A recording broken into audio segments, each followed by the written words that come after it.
Alors bonjour, donc moi je suis... Est-ce que vous m'entendez? C'est bon? Oui.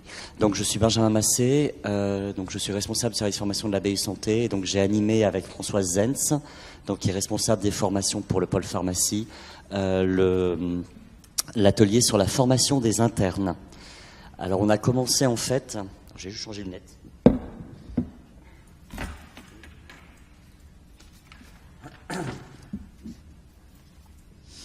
On a commencé en fait à se poser la question, c'est quoi un interne?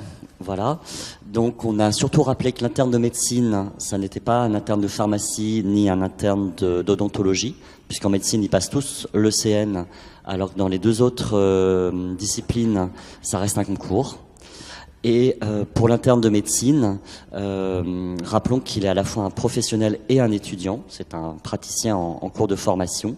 Et l'ordre des médecins distingue clairement l'interne de première année, le bleu, de celui qui est plutôt en troisième année, qui a plus d'autonomie. Il a été souligné lors de l'atelier qu'il y a une vraie différence entre les cursus de santé et les autres cursus académiques, et qu'en fait les internes, quand ils arrivent, ils ont passé 6 ans à faire, pour ainsi dire, beaucoup de bachotage, et qu'ils n'ont pas eu la formation qu'ont eu dans les autres disciplines. On a évoqué le droit, on a évoqué les lettres, où dès la première année, ils apprennent à faire des recherches documentaires, à analyser un sujet, à avoir un regard critique sur les sources, et donc comme ça a été dit, ils ont un ensemble de compétences informationnelles à acquérir très très rapidement, puisque il y a l'enjeu de la thèse et du mémoire de DES. Voilà, donc ça les distingue beaucoup des autres étudiants des autres cursus. Ils ont, on l'a dit, une formation à la fois pratique et théorique. Ils sont à l'hôpital. Ils ont un rythme là aussi un peu différent avec on a évoqué la saisonnalité, ils changent d'hôpital, ils changent de lieu tous les 6 mois, le 1er mai, le 1er novembre. Et puis même dans la journée, c'est très différent d'un étudiant. Ils sont à l'hôpital le matin, ils ont les cours l'après-midi. Et souvent, et nous, si nous voulons adapter nos formations, il faut les former éventuellement très tôt le matin, ou alors plutôt le soir, beaucoup, le samedi. Il y a beaucoup de demandes en ce sens. Il y a une adaptabilité des bibliothécaires par rapport à ce rythme qui est particulier. Ils ont donc ce projet ils doivent produire une thèse d'exercice et un mémoire de DES. Et donc on a rappelé rapidement, on va passer à la diapo suivante, qu'on est en cours de réforme du 3e cycle. Voilà, donc les textes datent d'avril 2017. Voilà, il y a encore une incertitude sur est-ce que la thèse d'exercice tiendra lieu de mémoire de DES. Il apparaît clairement qu'en pharmacie, on s'oriente plutôt vers l'inverse, où il y aura bien deux types de documents à produire. Donc on a eu l'occasion d'aborder ce sujet.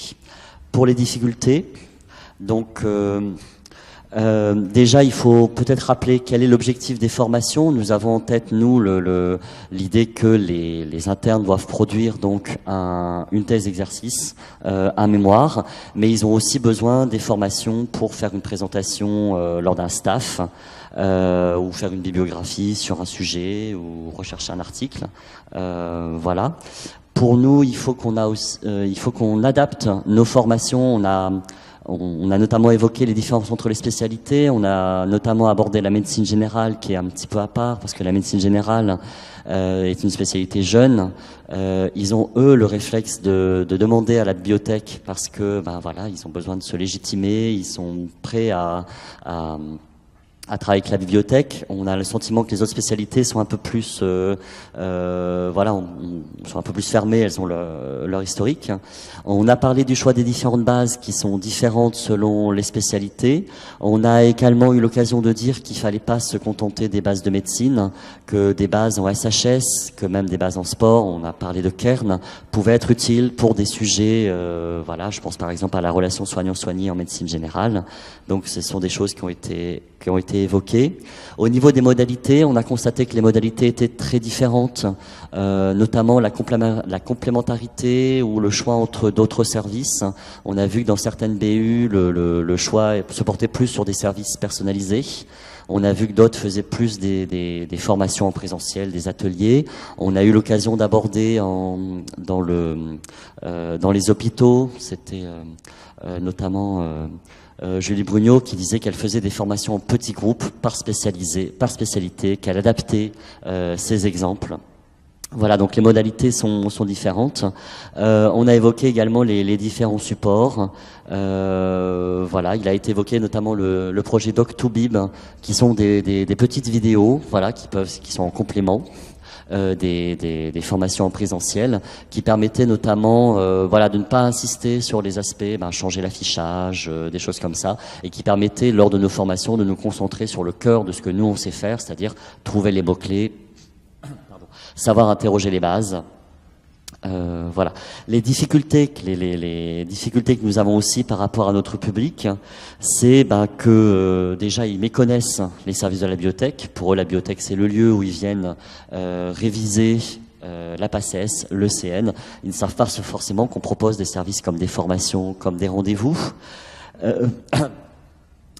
Dans le domaine des ressources, ils connaissent essentiellement PubMed. On a ce statut hégémonique de PubMed.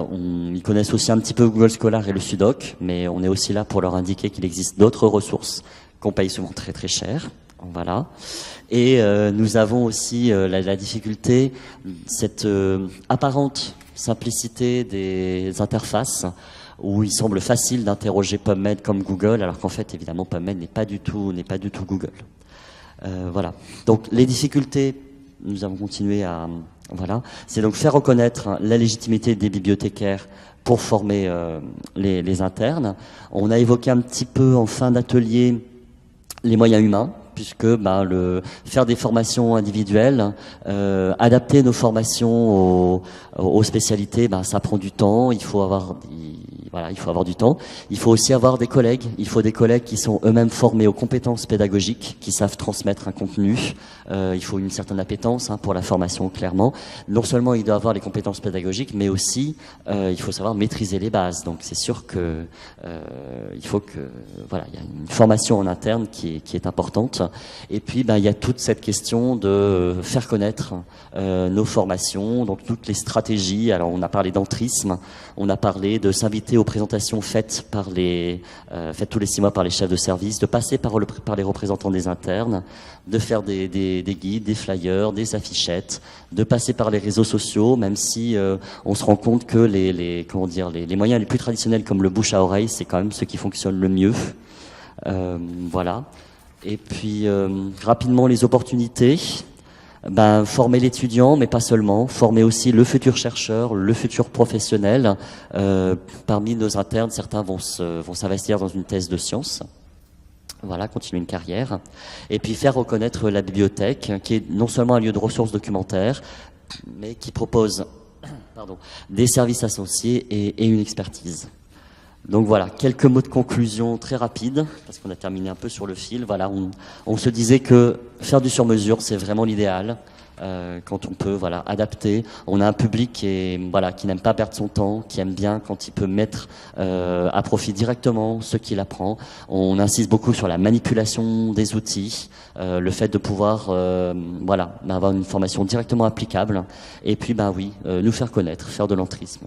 Je l'ai formulé un petit peu comme ça. C'est peut-être pas la meilleure façon, mais c'est un petit peu cette idée.